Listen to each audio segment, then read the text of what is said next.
Hello everyone, माझं नाव आहे बाळांनो निखिल सर. स्वागत करतो तुमचं माझ्या महालेज अकॅडमी मध्ये. तर बाळांनो, लास्ट लेक्चरला आपण केमिस्ट्रीचं युनिट नंबर 1 स्टार्ट केलं होतं आणि त्यामध्ये फर्स्ट युनिट आपण स्टार्ट केलं होतं केमिकल बॉन्ड्स अँड कॅटलायसिस. तर यामध्ये बाळांनो काही बेसिक कन्सेप्ट आपण पाहिले होते, जसं की ॲटॉमिसिटी ऑफ ॲटम्स. ओके, ॲटमची मॉलिक्यूलची ॲटॉमिसिटी आपण पाहिली होती. Mono atomic molecule, diatomic molecule, triatomic molecule, tetra atomic molecule वगैरे वगैरे. त्यानंतर आपण टाइप्स ऑफ केमिकल बॉन्ड पाहिले होते, प्रायमरी बॉन्ड, सेकंडरी बॉन्ड. आजच्या लेक्चर मध्ये आपण थोडंसं नेक्स्ट टॉपिक पाहतोय, इलेक्ट्रॉनिक थेरी ऑफ व्हॅलेन्सी. तर इलेक्ट्रॉनिक थेरी ऑफ व्हॅलेन्सी हा टॉपिक ऑलरेडी आपण 10th स्टँडर्डच्या अगोदर पाहिलेला आहे. 10वीच्या अगोदर ऑलरेडी आपण इलेक्ट्रॉनिक थेरी पाहिलेली आहे, पण थोडी डिटेल मध्ये पाहिजे आपल्याला, जेणेकरून आपण बॉन्डच्या टाइप्स कडे जाऊ शकू. ठीक आहे, चला तर मग पाहूया इलेक्ट्रॉनिक थेरी ऑफ व्हॅलेन्सी. ठीक आहे, आता इलेक्ट्रॉनिक थेरी ऑफ व्हॅलेन्सी यामध्ये नेमकं आपल्याला काय पाहायचंय, चला बघा डिटेल मध्ये पाहूया. The electrons present in the outermost orbit of an atom is known as valence electrons. 10th स्टँडर्डच्या अगोदर ज्यांनी सेमी घेतला असेल, ज्यांना सायन्स हा सब्जेक्ट इंग्लिश मधून असेल, त्यांना हे वर्ड्स बऱ्यापैकी माहिती आहेत की व्हॅलेन्स इलेक्ट्रॉन्स काय आहेत. कुठलाही ॲटम, त्या ॲटमच्या सेंटरला असतो न्यूक्लियस, त्या न्यूक्लियसच्या आजूबाजूला असतात वेगवेगळे ऑर्बिट्स आणि ऑर्बिट्स मध्ये रोटेट होत असतात वेगवेगळे इलेक्ट्रॉन्स. ठीक आहे, जसं की फॉर एक्झाम्पल इकडे बघा, फॉर एक्झाम्पल हा आहे तुमचा atom. This is the structure of atom. Basic structure आहे ॲटमचं. या ठिकाणी सेंटरला असतो तुमचा न्यूक्लियस ऑफ ॲटम. न्यूक्लियस मध्ये असतात पॉझिटिव्हली चार्जड प्रोटॉन्स आणि इलेक्ट्रिकली न्यूट्रल न्यूट्रॉन्स, हे तर माहिती तुम्हाला. त्यानंतर कडेने असतात ऑर्बिट्स आणि या ऑर्बिट्स मध्ये रोटेट होत असतात इलेक्ट्रॉन्स. कोण रोटेट होतात? इलेक्ट्रॉन्स. तर तुमच्या ॲटमचा जो पहिला ऑर्बिट आहे, फर्स्ट ऑर्बिट, याच्यामध्ये किती इलेक्ट्रॉन्स असतात? मॅक्सिमम 2 इलेक्ट्रॉन्स असतात.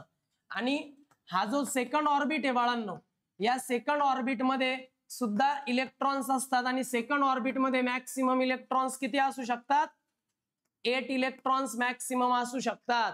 1 2 3 4 5 6 8 इलेक्ट्रॉन्स मॅक्सिमम आपण त्या ठिकाणी दाखवू शकतो. तर असं असतं बाळांनो ॲटमचं नॉर्मल स्ट्रक्चर. आता ॲटमचं नॉर्मल स्ट्रक्चर मध्ये सेंटरला असतो लोकेट झालेला न्यूक्लियस. न्यूक्लियस मध्ये आहेत पॉझिटिव्हली चार्जड प्रोटॉन्स आणि इलेक्ट्रिकली न्यूट्रल न्यूट्रॉन्स. आणि या न्यूक्लियसच्या आजूबाजूला ऑर्बिट मध्ये रोटेट होत असतात निगेटिव्हली चार्जड इलेक्ट्रॉन्स. हे क्लिअर आहे? आता व्हॅलेन्स इलेक्ट्रॉनचे डेफिनेशन पहा. अन ॲटम, असा कुठलाही ॲटम इन विच, की ज्यामध्ये the total number of electrons in the outermost orbit. Outermost orbit म्हणजे कोणता ऑर्बिट? सगळ्यात शेवटचा ऑर्बिट. मग कुठल्याही ॲटमचा जो सगळ्यात लास्ट वाला ऑर्बिट आहे बघा हा, तर या ऑर्बिट मध्ये जितके नंबर ऑफ इलेक्ट्रॉन्स असतील त्याला आपण म्हणतो व्हॅलेन्स इलेक्ट्रॉन्स. मग कळतं व्हॅलेन्स इलेक्ट्रॉन म्हणजे काय? The total number of electrons present in the outermost orbit of any atom is called as valence electrons. कळालं? मग जर समजा बाळांनो मी ऑक्सिजन घेतला, ऑक्सिजनचा ॲटम पाहूया आपण.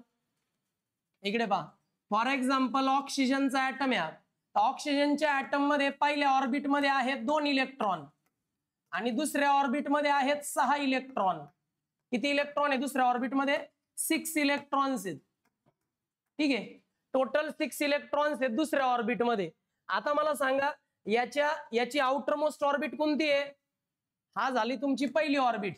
तर ही ऑर्बिट कोणती? मग सेकंड ऑर्बिट म्हणजे आउटरमोस्ट ऑर्बिट, सगळ्यात बाहेरची ऑर्बिट. मग जी आउटरमोस्ट ऑर्बिट आहे त्यामध्ये जे टोटल नंबर ऑफ इलेक्ट्रॉन्स आहेत त्याला म्हणतात व्हॅलेन्स इलेक्ट्रॉन्स. मग किती याची व्हॅलेन्सी? व्हॅलेन्स इलेक्ट्रॉन किती आहेत? 1 2 3 4 5 6. मग टोटल व्हॅलेन्स इलेक्ट्रॉन झाले ऑक्सिजनचे 6. मग total number of electrons present in the outermost orbit of any atom is called as valence electrons. काय डाऊट आहे? मग आता प्रश्न येतो इलेक्ट्रॉनिक थेरी ऑफ व्हॅलेन्सी म्हणजे काय? आता लक्षात घ्या बाळांनो की पहिला ऑर्बिट जो असतो तुमचा, हा फर्स्ट ऑर्बिट जो न्यूक्लियसच्या जवळ असतो, त्या फर्स्ट ऑर्बिट मध्ये मॅक्सिमम 2 इलेक्ट्रॉन्स असू शकतात. जास्तीत जास्त 2 इलेक्ट्रॉन्स त्यामध्ये असू शकतात. तिसरा इलेक्ट्रॉन पहिल्या ऑर्बिटमध्ये असू शकत नाही का? कारण त्याची कॅपॅसिटी फक्त 2 इलेक्ट्रॉनची. तुम्ही मॅक्सिमम त्यात 2 इलेक्ट्रॉन असू शकतात त्यामध्ये. ठीक आहे. त्यानंतर हा जो सेकंड ऑर्बिट आहे, या सेकंड ऑर्बिटची जी काही इलेक्ट्रॉन होल्ड करण्याची कॅपॅसिटी आहे ती मॅक्सिमम 8 आहे. किती आहे? 8. म्हणजे मॅक्सिमम सेकंड ऑर्बिट मध्ये इलेक्ट्रॉन असू शकतात 8. याच्यापेक्षा जास्त इलेक्ट्रॉन सेकंड ऑर्बिट मध्ये असू शकत नाही. जर यदा कदाचित तिसरा ऑर्बिट असेल जसा की क्लोरीनला असतो, तर थर्ड ऑर्बिट मध्ये मॅक्सिमम इलेक्ट्रॉन असू शकतात 18. किती असू शकतात? 18. जर असेल, जर फोर्थ ऑर्बिट त्या ठिकाणी असेल तर मॅक्सिमम त्यात इलेक्ट्रॉन असू शकतात 32. ठीक आहे. अशा पद्धतीने आपण हे 10th स्टँडर्डला ऑलरेडी पाहिलेले. पण प्रश्न येतो की जर समजा त्या ऍटमच्या आउटरमोस्ट ऑर्बिट मध्ये एवढे इलेक्ट्रॉन नसतील तर मग काय? तर जर तेवढे नंबर ऑफ इलेक्ट्रॉन नसतील तर समजून घ्या तो जो ऍटम आहे, ज्या एलिमेंटचा तो ऍटम आहे, तो ऍटम इलेक्ट्रिकली न्यूट्रल नाही, तो स्टेबल ऍटम नाही, म्हणजेच तो अनस्टेबल आहे. आणि जर तो अनस्टेबल आहे तर तो कोणाबरोबर तरी रिएक्शन तयार करणार आणि कुठंतरी केमिकल बॉन्ड फॉर्मेशन करणार आणि त्या ठिकाणी तयार होणार मॉलिक्यूल. मग आता तुम्ही जर ऑक्सिजनला पाहिलं तर ऑक्सिजनच्या आउटरमोस्ट ऑर्बिट मध्ये 6 इलेक्ट्रॉन आहे आणि त्याला सेकंड ऑर्बिट मध्ये किती पाहिजे स्टेबल होण्याकरता? 8 इलेक्ट्रॉन्स पाहिजे. मग आता तिथे 6 आहेत आणि आता आपल्याला अजून 2 लागतात ते, म्हणजे याला किती इलेक्ट्रॉनची कमी पडते? 2 इलेक्ट्रॉन्स या ठिकाणी अजून कमी पडतात ते. ठीक आहे. म्हणून मी असं म्हणू शकतो बाळांनो की याच्यामध्ये जे व्हॅलेन्स इलेक्ट्रॉन्स आहेत ते 6 आहेत आणि याला अजून 2 इलेक्ट्रॉनची गरज आहे. म्हणून ऑक्सिजनची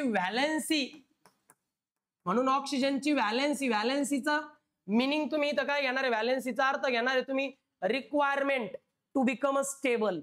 कुठल्याही इलेमेंटला, ऍटमला स्टेबल होण्याकरता जितक्या नंबर ऑफ इलेक्ट्रॉनची गरज असते त्याला म्हणतात व्हॅलेन्सी ऑफ दॅट ऍटम. मग ऑक्सिजनची व्हॅलेन्सी किती झाली? 2. ऑक्सिजनचे व्हॅलेन्स इलेक्ट्रॉन्स किती झाले? 6. मग ऑक्सिजन या ऍटमच्या बद्दल जर आपण पाहिलं तर व्हॅलेन्स इलेक्ट्रॉन्स आहेत 6 आणि जर त्याला स्टेबल व्हायचं असेल तर त्याची व्हॅलेन्सी आहे 2. म्हणजे याला जर अजून दुसऱ्या कोणत्या तरी ऍटमने, जो तो पण अनस्टेबल आहे, मग जर त्या ऍटमने जर त्याला 2 इलेक्ट्रॉन दिले किंवा शेअर केले तर तो त्या ठिकाणी स्टेबल होऊ शकतो. समजतंय मी काय बोलतोय? मग अशा पद्धतीने बाळांनो याला म्हणतात इलेक्ट्रॉनिक थेरी ऑफ व्हॅलेन्सी. बरं, इलेक्ट्रॉनिक थेरीच का म्हणतात? कारण आपण इलेक्ट्रॉन्स बद्दल बोलतोय ना, म्हणून इलेक्ट्रॉनिक थेरी. आणि कशाची थेरी आहे? व्हॅलेन्सीची. म्हणजे आपल्या पूर्ण केमिस्ट्रीच्या या पहिल्या युनिटमध्ये आपल्याला हे पाहायचंय की जर समजा एखादा इलेमेंटचा ऍटम स्टेबल नसेल, जर तो स्टेबल नसेल तर तो अनस्टेबल आहे आणि जर तो अनस्टेबल आहे तर त्याची काहीतरी व्हॅलेन्सी आहे आणि ती व्हॅलेन्सी म्हणजे इलेक्ट्रॉनिक थेरी ऑफ व्हॅलेन्सी. मग ऑक्सिजनची व्हॅलेन्सी काय आहे? 2. मग आपल्याला क्वेश्चन कसा येईल एमसीक्यू मध्ये, मल्टिपल चॉईस क्वेश्चन मध्ये, की dash dash dash is the valency of an oxygen. ऑक्सिजनची व्हॅलेन्सी डॅश डॅश डॅश आहे आणि खाली 4 वेगवेगळे ऑप्शन येतील. 6 येईल, 2 येईल, 4 येईल, 3 येईल, जे काय असेल ते. मग करेक्ट ऑप्शन कोणता राहील? 2. मग ऑक्सिजनची व्हॅलेन्सी राहील बाळांनो 2. हे तर ऑक्सिजनचं एक्झाम्पल झालं. आता तुम्ही आपल्या थेरीकडे या. आता तुम्हाला थेरी लक्षात येईल. थेरीमध्ये काय सांगतात मग? what is valence electrons? The total number of electrons present in the outermost orbit of any atom is called as valence electrons. कळालं? मग कुठल्याही ऍटमच्या सगळ्यात शेवटच्या ऑर्बिटमध्ये, आउटरमोस्ट ऑर्बिटमध्ये जितके नंबर ऑफ इलेक्ट्रॉन्स प्रेझेंट असतात त्या टोटल नंबर ऑफ इलेक्ट्रॉन्सला म्हणतात valence electrons. And the number of valence electrons are called as valency of an atom. ठीक आहे.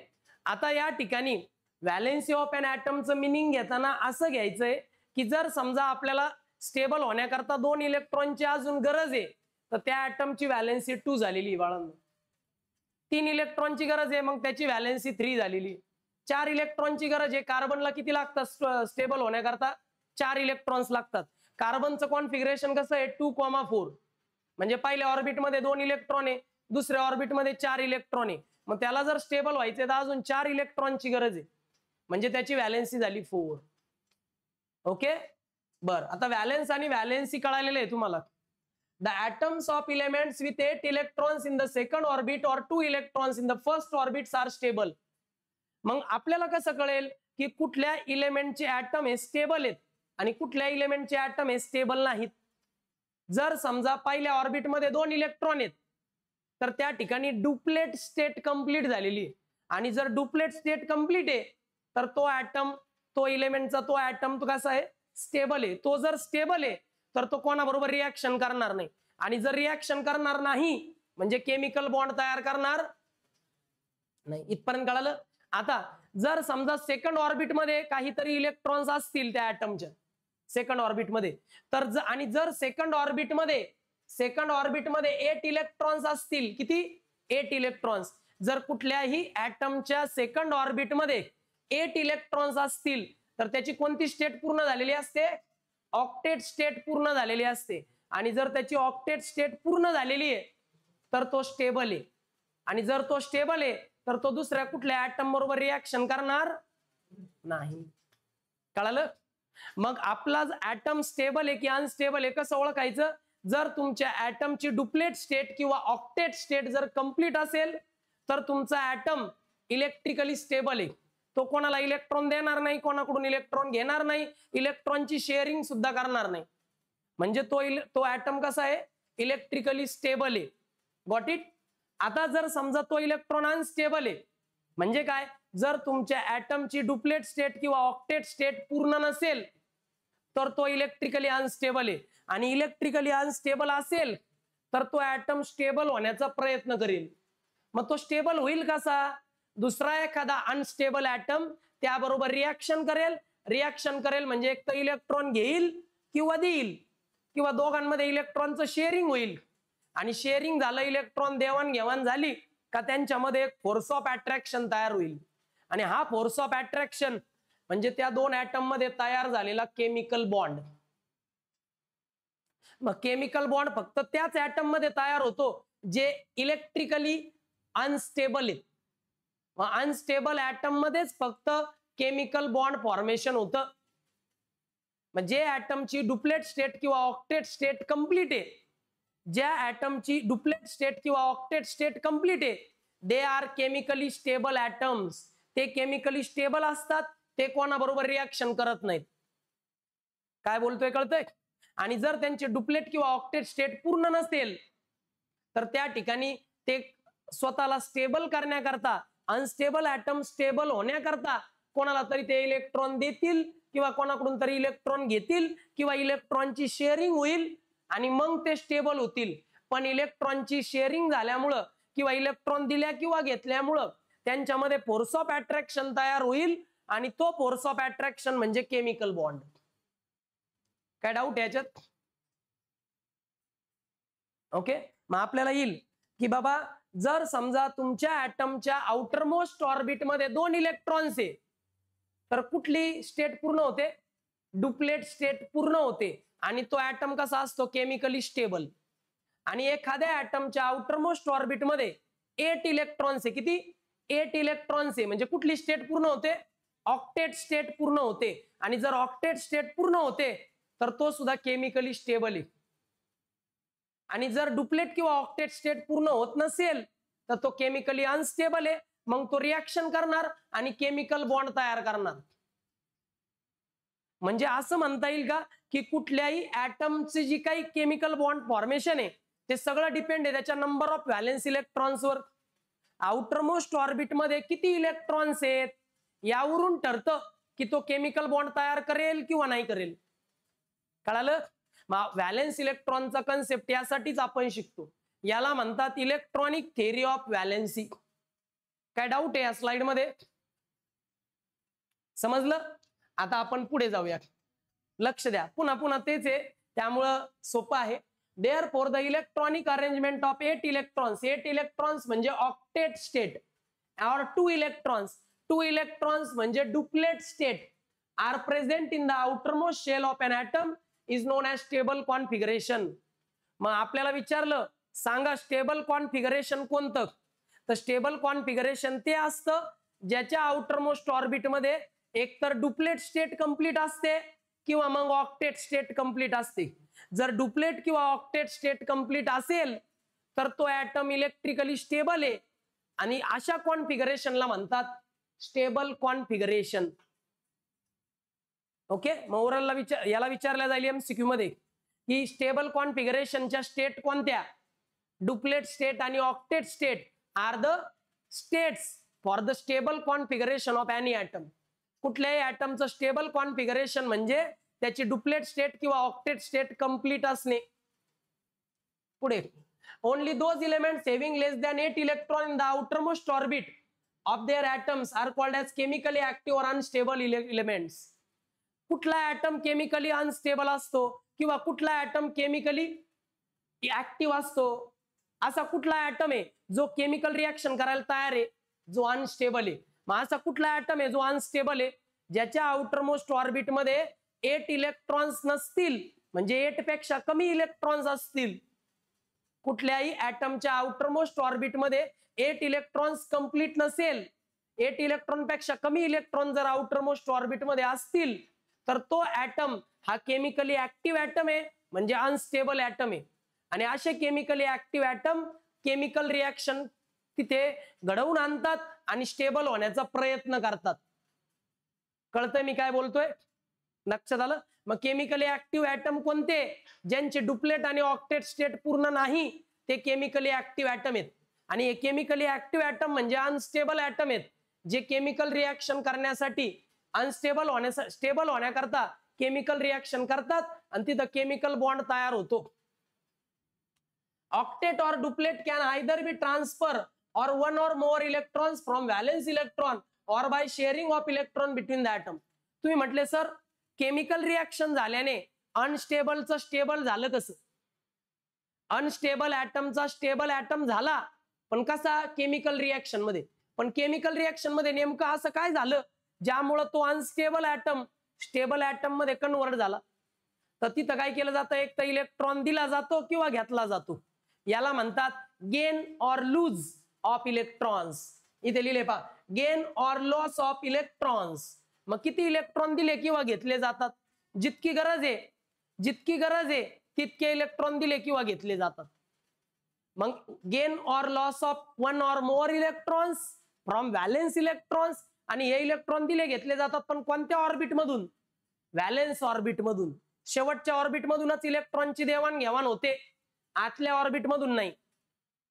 दुसरी गोष्ट, एकतर इलेक्ट्रॉनची शेअरिंग पण होते. शेअरिंग म्हणजे फक्त शेअर करायला दिला, देऊन नाही टाकला. मग जेव्हा इलेक्ट्रॉनची शेअरिंग करून त्या ठिकाणी बाळांनो केमिकल बॉन्ड तयार होतो, तिला म्हणतात कोव्हॅलंट बॉन्ड. आणि इलेक्ट्रॉन कायमचा देऊन टाकला किंवा कायमचा इलेक्ट्रॉन घेऊन टाकला, गेन और लॉस ऑफ इलेक्ट्रॉन, तर तिथं होतो आयोनिक बॉन्ड तयार होतो. केमिकल बॉन्डचे टाइप्स आहेत आयोनिक बॉन्ड. मग लक्षात ठेवा, केमिकल रिएक्शन होते आणि अनस्टेबल ऍटमचा स्टेबल ऍटम होतो. कसा, either gain or lose of electron or by sharing of electrons from the valence electrons.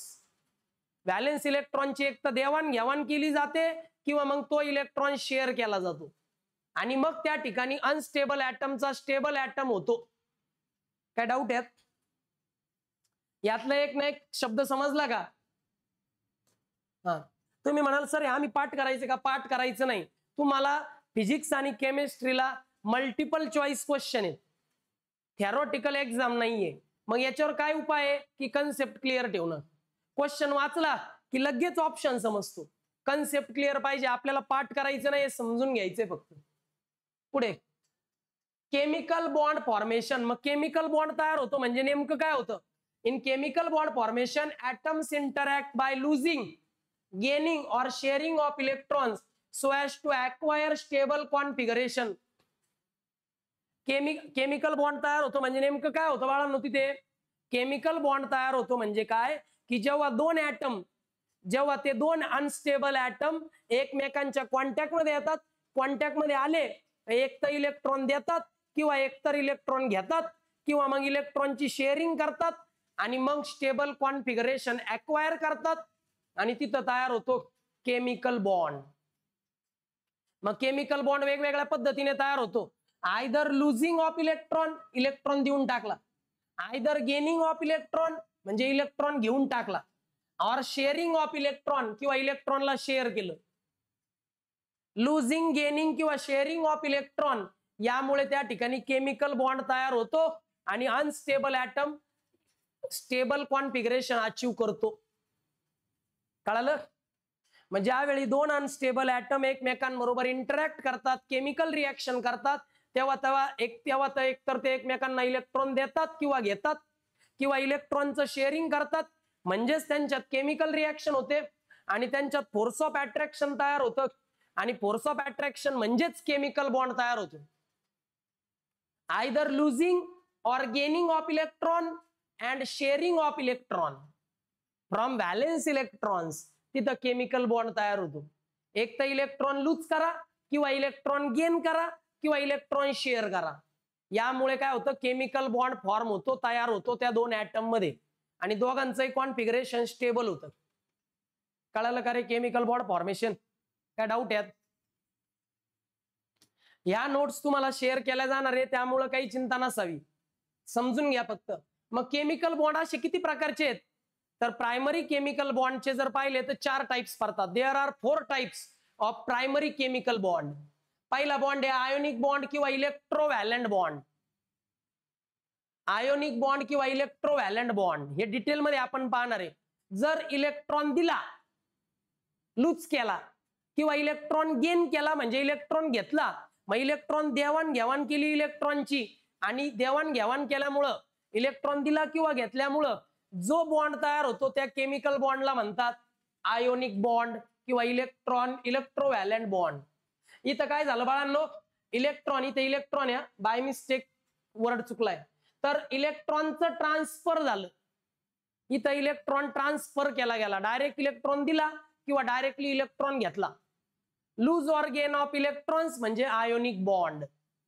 मग दुसरं म्युच्युअल शेअरिंग ऑफ इलेक्ट्रॉन. आणि इलेक्ट्रॉनची जर शेअरिंग केली तर त्या ठिकाणी जो केमिकल बॉन्ड तयार होतो त्याला म्हणतात कोव्हॅलंट बॉन्ड. जर इलेक्ट्रॉन शेअर करून केमिकल बॉन्ड तयार झाला तर त्याला कोव्हॅलंट बॉन्ड म्हणतात. आता शेअरिंग करणं म्हणजे काय रे? दोन्ही बाजूने शेअरिंग करणं. यांनी जर याचा एक इलेक्ट्रॉन याला शेअर केला तर यांनी पण किती करायला पाहिजे शेअर? एक इलेक्ट्रॉन शेअर करायला पाहिजे. म्हणजे इलेक्ट्रॉन शेअर होताना जोडीने शेअर होतात. कळालं का? असं कधी होतं का दोन मित्र आहेत, फक्त एक मित्र दुसऱ्या मित्राला मदत करतोय समोरचा त्याला मदत करत नाही, मग ते मित्र आहेत का? कळालं मला काय म्हणायचंय? दोन ऍटम आहेत ना, तर शेअरिंग करताना हा पण याला शेअर करतो आणि हा पण याला शेअर करतो, याला म्हणतात म्युच्युअल शेअरिंग. जर इलेक्ट्रॉनची म्युच्युअल शेअरिंग होत असेल तर तिथे असतो कोव्हॅलंट बॉन्ड. आणि जर वन साइडेड शेअरिंग आहे म्हणजे ह्या ऍटमनी ह्या ऍटमला शेअर केला पण यांनी याचा शेअर केला नाही, याला म्हणतात one sided sharing of electron. One sided sharing of electron असेल तर त्याला म्हणतात कोऑर्डिनेट बॉन्ड किंवा डेटिव्ह बॉन्ड. आणि जर समजा मेटल, लक्षात ठेवा मेटलच्या सरफेसवरती जे इलेक्ट्रॉन आहे त्याचं शेअरिंग झालं, मेटल सरफेसवरती जे इलेक्ट्रॉन्स आहेत त्याचं जर शेअरिंग झालं, डिलोकलायझेशन झालं तर त्याला म्हणतात मेटॅलिक बॉन्ड. मेटॅलिक बॉन्ड हे जनरली मेटल मध्ये सापडतात म्हणून त्याचं नाव मेटॅलिक बॉन्ड आहे. मग 4 प्रकारचे बॉन्ड कसे तयार झाले कळलं का? पहिला आयोनिक बॉन्ड आहे, त्यामध्ये इलेक्ट्रॉनचं ट्रान्सफर केलं गेलं, lose or gain of electron. दुसरा जो बॉन्ड आहे कोव्हॅलंट बॉन्ड, त्याच्यामध्ये इलेक्ट्रॉनची म्युच्युअल शेअरिंग करण्यात आली, याला म्हणतात म्युच्युअल शेअरिंग ऑफ इलेक्ट्रॉन. दोन्ही बाजूने शेअरिंग झाली, covalent bond. One sided sharing of electron, इलेक्ट्रॉनची शेअरिंग जर एका बाजूने झाली तर त्याला म्हणतात कोऑर्डिनेट बॉन्ड किंवा डेटिव्ह बॉन्ड. आणि जर मेटलचे इलेक्ट्रॉन शेअर झाले, मेटल मध्ये इलेक्ट्रॉनचं शेअरिंग झालं मेटल मध्ये, तर त्याला म्हणतात मेटॅलिक बॉन्ड. हे सगळेचे सगळे बॉन्ड आपण नेक्स्ट लेक्चर पासून डिटेल मध्ये पाहणार आहोत. पण मला सांगा इलेक्ट्रॉनिक थिअरी ऑफ व्हॅलेन्सी, कुठलाही ऍटम अनस्टेबल का असतो आणि तो स्टेबल कसा होतो हे कळालं का?